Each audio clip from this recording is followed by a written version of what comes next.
Hey gamers, today is Friday, May 25th. I'm your host Jess and welcome to today's Daily Drop. So you know when you're playing a game, you're in the middle of a really intense part or a really important cutscene and all of a sudden your roommate or your neighbor or that guy that just kind of hangs out in your apartment and acts kind of annoying interrupts to ask if you want a beverage. Well, Sony wants to be that guy. Back in July of 2011, and don't ask me why this is just now becoming public news, Sony filed for a patent titled Advertisement Scheme for use with interactive content. See, scheme, they even know it's sneaky and unpleasant. Anyway, if approved, this patent would warn players that gameplay is about to be interrupted, display an ad, and then resume gameplay after.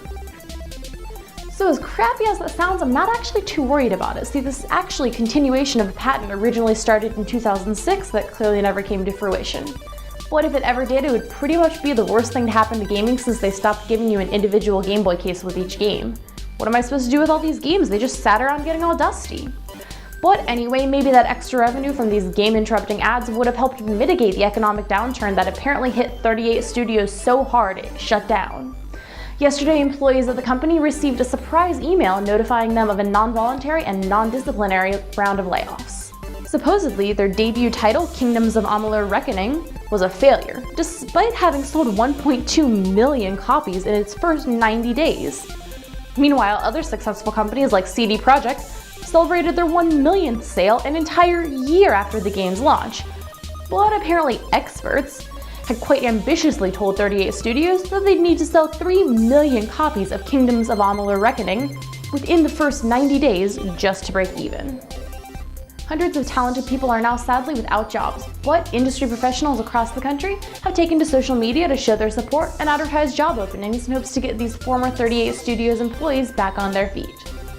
The E3 news is still trickling on in. SEGA announced today that Set Radio is headed for the PS Vita and you can play it at this year's E3.